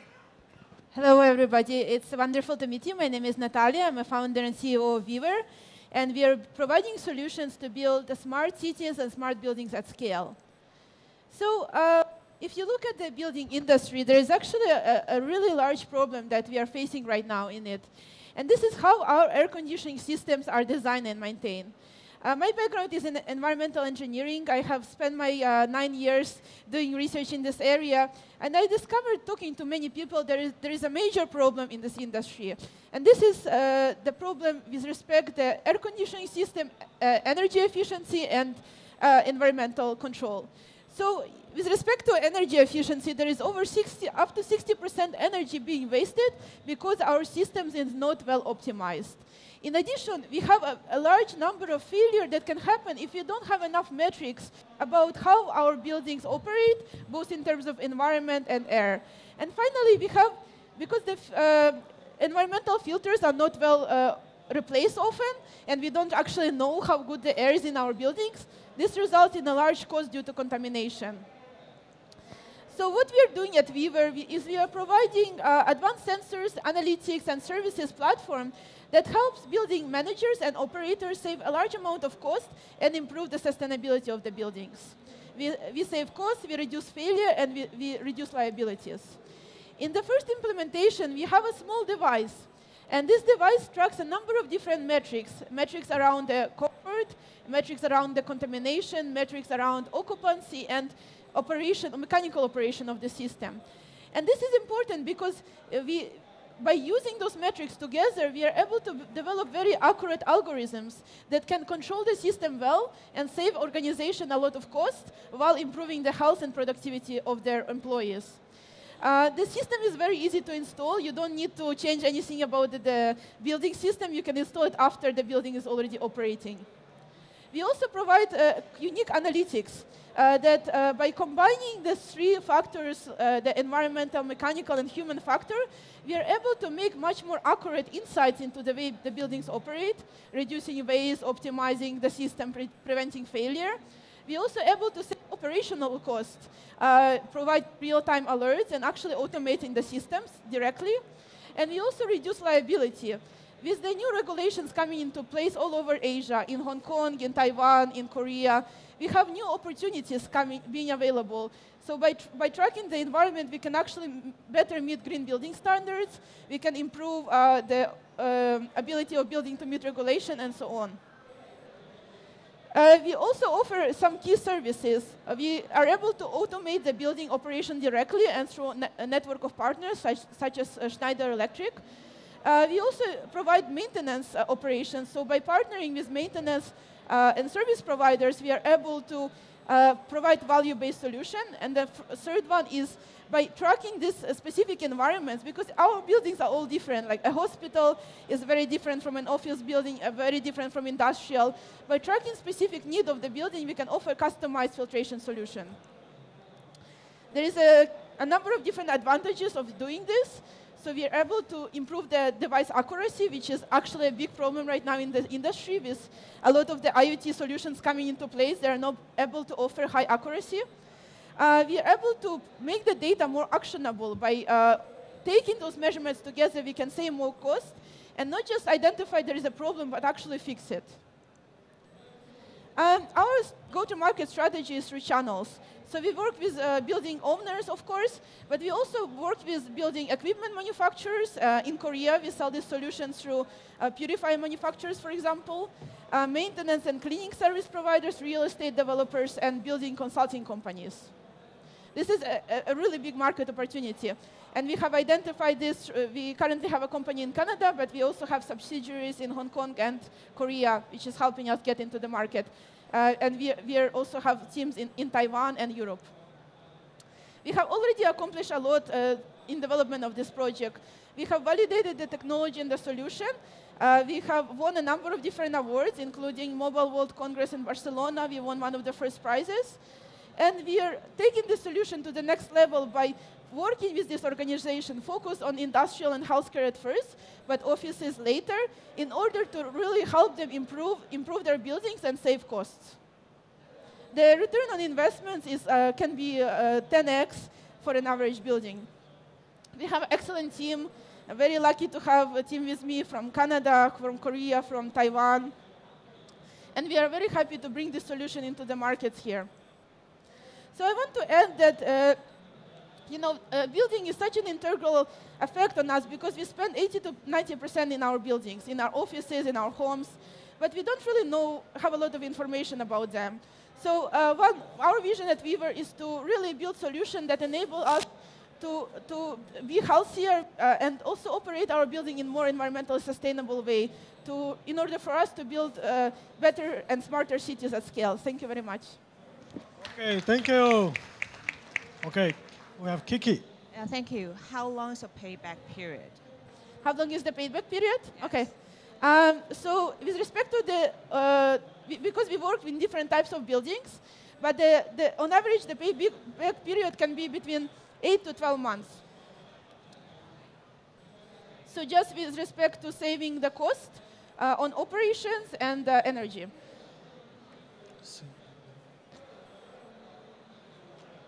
Anyone? All right. Jivika? Hey, thank you very much for that. Actually, my previous field of expertise is sustainable development and environmental science. And I love the idea, one of the things which are truly crucial these days, the sick building syndromes and things like that. And I think that your solution could be incredible. Also, I saw that your sensor can detect about 11 parameters. That's incredible by itself. The main question I have is how easy it is to install the system and how much time does it take, let's say, a 20-story building. How much time would it take and what is the average cost for that? Right. So with respect to that type of building, it would cost us, so we charge a maintenance cost or kind of installation cost and maintenance cost. It would take about 3 days on that type of building to install it. And to make sure everything is operating properly. And the cost would be about 2,000 to 5,000, depending on the complexity of the building systems. USD. For one building? Initial cost, yeah. That's it? 2,000, 5,000 building? 2,000 to 5,000 on the initial installation cost. And then we charge services and subscription revenue. Our revenue model is based on subscription to device and services. And our strategy is to use this device as an entry into market, and then we use the data and offer it to a number of different other partners, for example, building consultants and the maintenance agency, which creates like a scalable opportunity. Okay. Yeah. Thank you. Okay, I mean, since you talked about the business model a little bit, so are you profitable or are you operating this? Are you growing at a loss? I guess is my question. So currently we are still a very young company.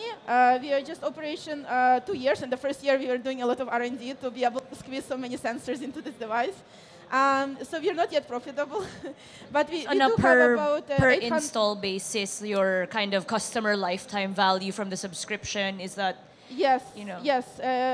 Once we already have a lot of pre-orders and requests to install this, so we are at the stage where we're converting our prototypes into mass production, which will let us ship the devices and actually be profitable. But according to our projection, we'll be profitable after 1 year of operation, post-financing. Okay, all right. Oh, okay, one more, Kiki.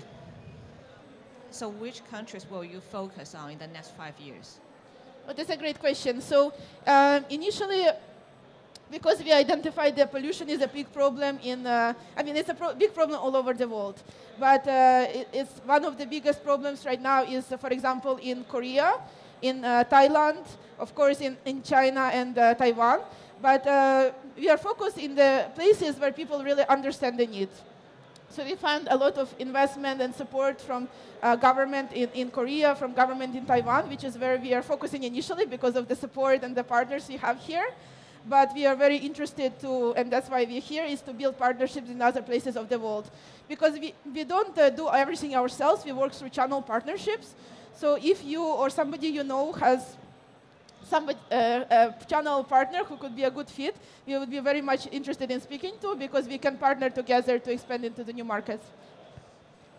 Okay, one more last question, but must be quick, okay?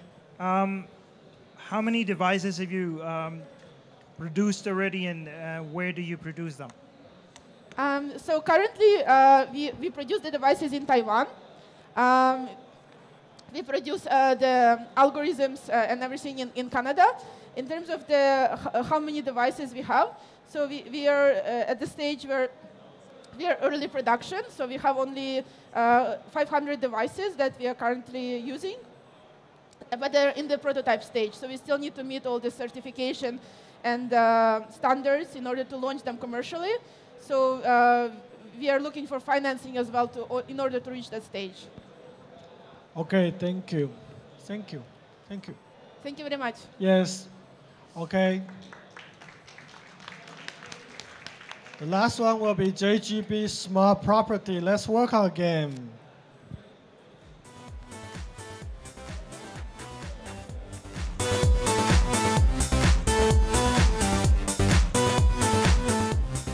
All right. Okay. Sure. Hello. Hello, everyone. Nice to meet you all at Pi Stage here. I'm Joanna Tian, the JGB Smart Property CEO. So I'm going to introduce our business to all of you. What we are doing is a property management software. Why we are doing property management software? Because our team has more than 10 years experience in global real estate investment, as well as e-commerce industry.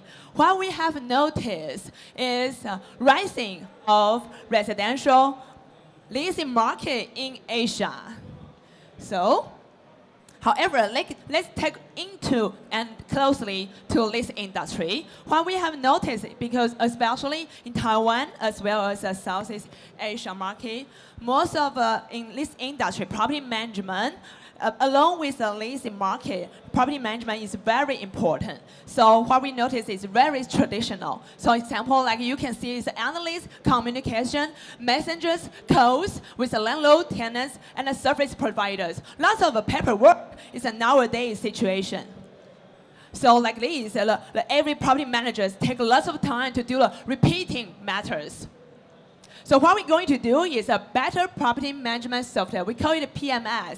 It's a cloud-based SaaS platform, and with our all-in-one solution, we could help the small and the medium-sized property management firms to growing their business from managing 50 residential units to 500 residential units.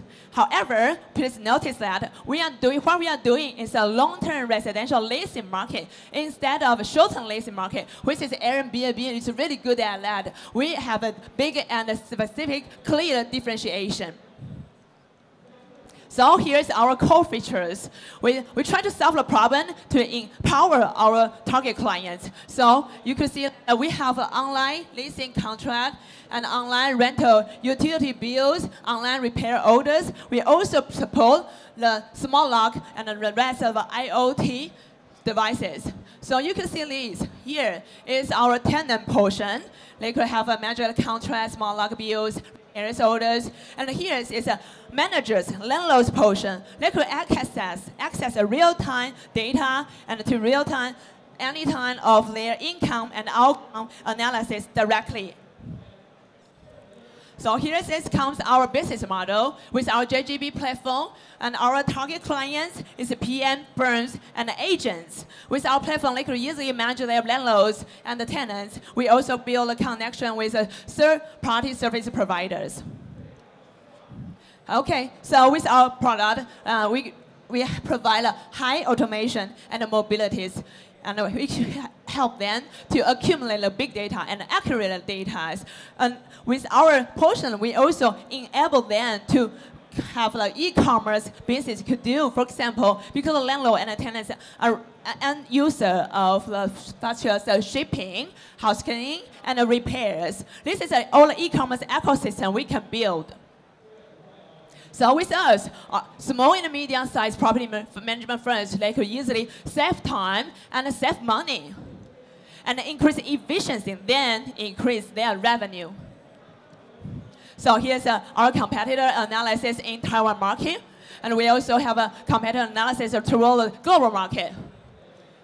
So our market positioning here, we as a SaaS open platform and with a high automation and mobility, as well as integration with the service providers. Here is our team, core team members, including me. For example, I have a more than 10 years background of global real estate investment. I used to work for Savos, the top 5 global real estate agents and consulting firm around the world. And I conclude $1 billion per year for the real estate transaction. So I'm familiar with each city's situation and the pattern and the past. And my partners here, they have a double E background as well as an e-commerce background for more than 10 years. So here's our market strategies. You will see that we travel from the first day of our team, we travel the Southeast Asia market. And we target Ho Chi Minh City is our MVP market because there's more than 1.4 million residential stock for lease at the moment, which is 8 times bigger than Taipei City. And then we also have already built a connection with all industrial leaders, such as the local agency, PM firms, interior designer, home devices. All of them have a coverage in Southeast Asia market. And we also have already secured more than 1,000 MOU units from various PM firms and agents. Here is a major investor in this category. We talk about leasing residential property category globally. Here is our milestone along with our finance target. And you will see here at the button here, you see our strategy toward different cities in Southeast Asia by different years. And our milestone, and here we have 2 parts of revenue coming from. First part is direct clients subscription fee. A second revenue is from the ecosystem we can build the demand for e-commerce, which we call home add-on services. Let's set a small goal for next 5 years with 500,000 units for 5 years in South Asia market. So our target and ambitious is to build the biggest and the leading software, property management software in South Asia market and become largest channel for smart IoT as well as an ecosystem. Thank you, everybody. Yes, just in time. All right. Thank you, Kishihara-san. Japanese market is huge in this field. Do you consider entering Japanese market? Okay. Okay, regarding Japanese market, it's really unique in Asia, I have to say.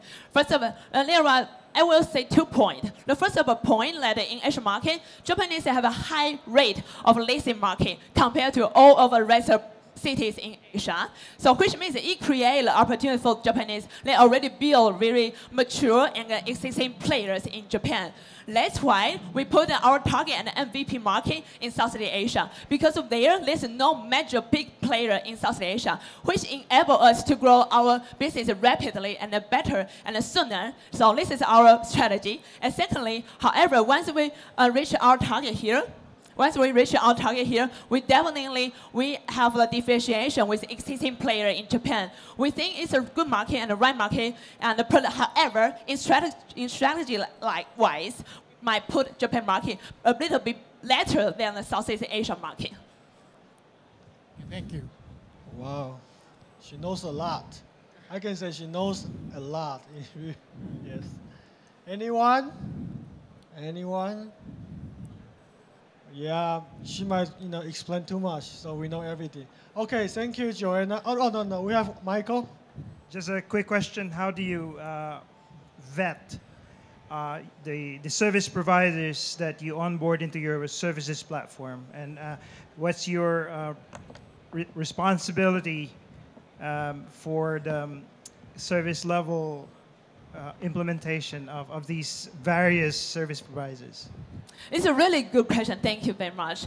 We talk about quality and the service provider. For example, repair, house cleaning. It's talk about the quality. And I have to say, we have a strategy goal. First strategy, for example, in 2019 and 2020, we probably have our in-house repair department, and this is the first part. And second part, we have cooperation with all the service provider, and we also have a credit system which enable everybody like Uber driver and Airbnb landlords.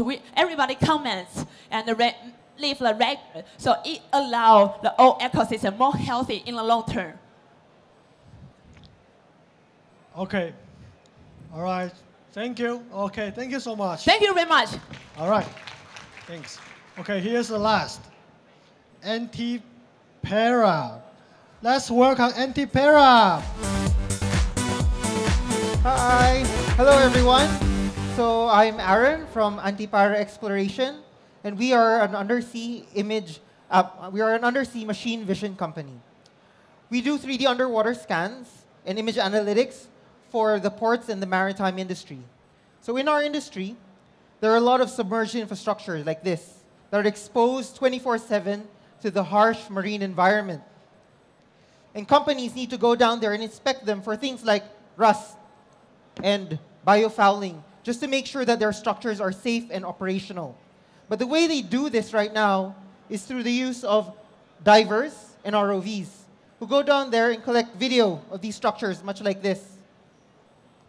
But these systems have a lot of drawbacks. The first of which is, using divers, you're putting people at risk in the water. Diving down to 50 meters, they could die. If you use ROVs like this, you have a lot of heavy equipment, and expenses can quickly add up. And using the current video technologies, you still have to manually review all the video that you take, and you only cover about 5 to 10% of the asset. And that means they lack a lot of capability. That is why we have created SharkScan. So it is a machine vision algorithm that allows any ROV with a camera, which is practically all ROVs, the ability to do high-definition 3D underwater scans like this. And we're working on machine vision algorithms so that we can automatically detect and catalog defects like cracks, corrosions, and leaks.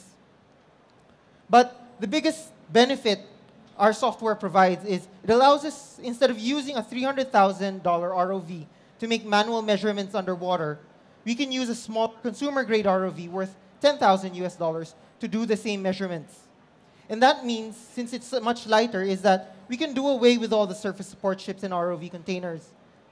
And since the system doesn't need large equipment to lower it into the water, it means better operations and safety, because we can operate it straight off the jetties without any heavy equipment.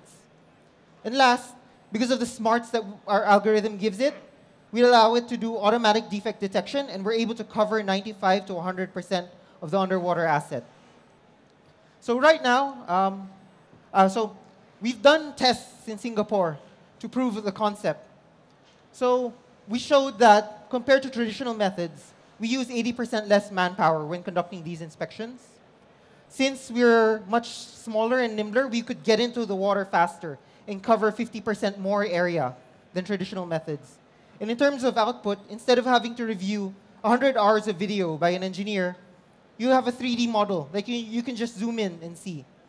And most of all is we're able to bring down the overall cost by about 40%. So we are providing this as a service. So right now we're doing 3D visual scanning. So you can use this for as-constructed documentation and geospatial surveying. And we're also doing image and video analytics to do defect detection and condition assessments for underwater structures. Our market has many different applications. Some of the potential applications that this can be used for is ship hull inspections for the ship owners and fleet owners. You can use it for offshore rigs to inspect the underwater pipelines and the footers. You can use it for dam foundations. In Southeast Asia, there are so many aging dams that need their foundations inspected. And you can use it for inspection of inlet pipes for desalination plants, which have a lot of biofouling problems and require regular inspection.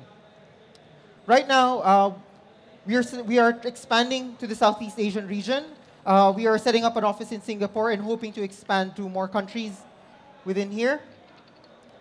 Our team, we have about 25 years experience in underwater image analytics and mapping. And most recently, we won the Total Start-Upper Award for Energy in the Philippines. And what this means is we'll be working with Total engineers to help deploy our systems on their assets in our country. So right now, basically we have most of the coastal areas covered through jetties and jetty inspections and ports. But we're looking to expand to the high seas, which means ships and other offshore infrastructure. So we're looking for partners who can help us get into that market and help that become a reality. So hopefully, it's almost lunchtime. We can have lunch later if you guys are interested. So again, we are Antipara Exploration, and we are your undersea machine vision company. Okay, that was horrible. Thank you. Thank you so much. Thank you. Any questions? No. Yeah. Yes, sir. Quick one. Thanks for this presentation. You only provide 3D models, or you also provide videos? If the client wants videos, we can provide videos. But we usually do, we create a 3D model, 3D map. Is that like photogrammetry, right? Yes, it's like photogrammetry, but for underwater. Okay. So don't you think sometimes the customer, it's more accurate to have a video than like a 3D model of underwater scene?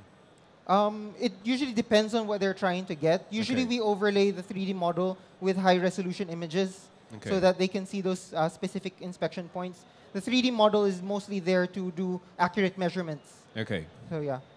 Okay. Maybe I missed something. When did you start again?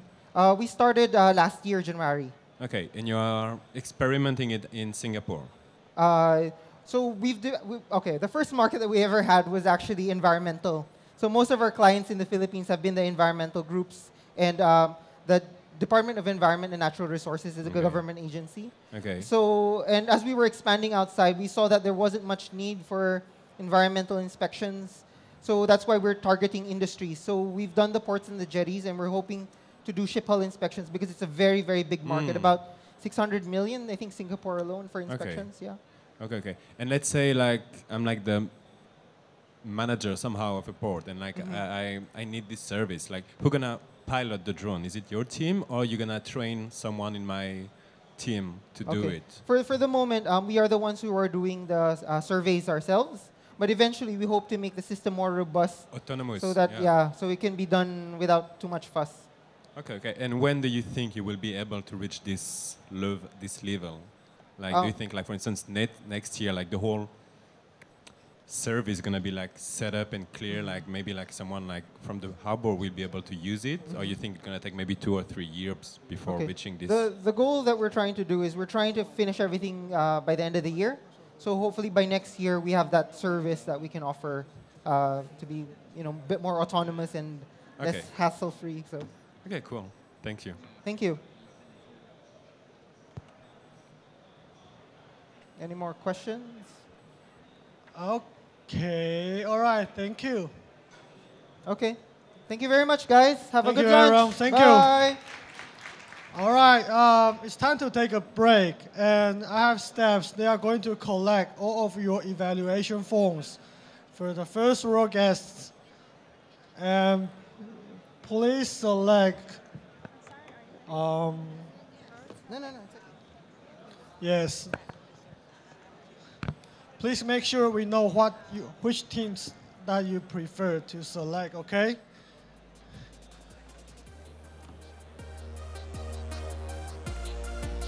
And the time is rushing, so we have to do it quickly.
Okay, everybody, we are calculating the results very quick.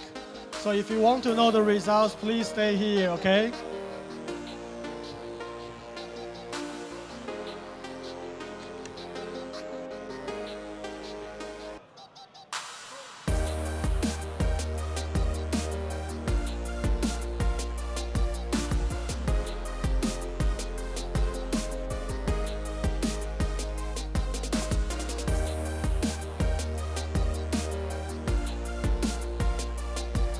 Okay, can I cut the music? All right, so of course I'm not the one to reveal. Okay. Yes. Yeah. Can I stop you for a minute? Yes. All right. We are in the final process. Yes. Thank you. All right, everybody. Pay a little attention. I'm going to welcome the leader among of us, and who is going to be the person to announce from all of the startups. I believe you are very great, and today maybe we can just select one of you, and which should be a little bit more outstanding. Let's welcome the AAN chairman Hank Huang to say something and also to deliver this prize to you. Yeah, I think you guys are amazing. So we just like to see the most promising from all the judges, and we will make sure we bring your business in Taiwan. We actually have a free seat at the Taiwan Tech Arena. That's the most popular seat in Taiwan now. So it's free for you. If you come to Taiwan, it's free, and also try to set up a business for you. The most choice is Gypsy.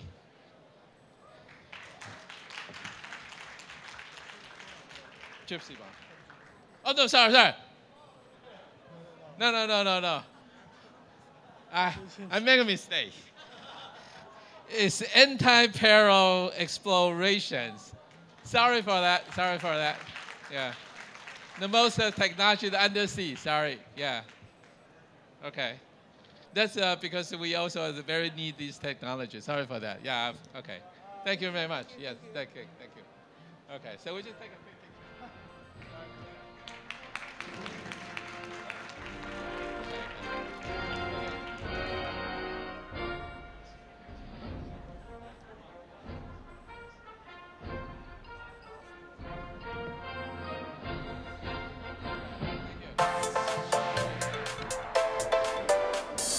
Okay, ladies and gentlemen, this is the end of the event. Thank you so much for your participation and for the hard-working staffs over there. They made everything happen. Thank you so much.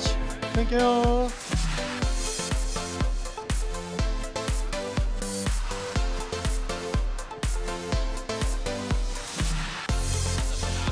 Okay, all the guests and the staffs, can we get a pictures here? All the guests and staffs who pitched today, let's get a group picture here, okay? Welcome, come on, come to the stage. Everybody come to the stage. Let's leave a very memorable pictures here. Come on. Hello, hello, come here in the center.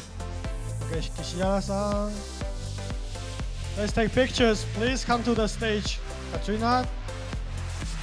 Cat, yeah, right? Okay, next, do you want to take a picture? Yeah, sure. Sir, it's a picture time. Yeah, who else? Ada, Andrew, Kiki, come to the stage. Miss, please come to the stage. Yes, I'm sorry. We take pictures first. Who else? Yeah, Hank, he should be in the center. Hank. And please, all right, staffs, yeah, you know more than me. Staffs, please come to the first row. Staffs, yeah, staffs, you and you, okay.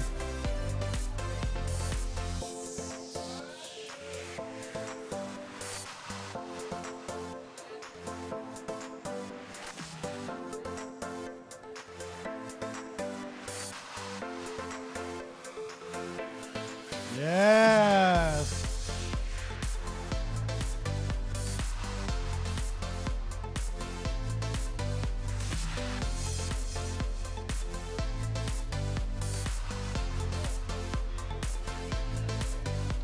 All right, thank you so much. Still, you can have talks, you can have discussions, okay?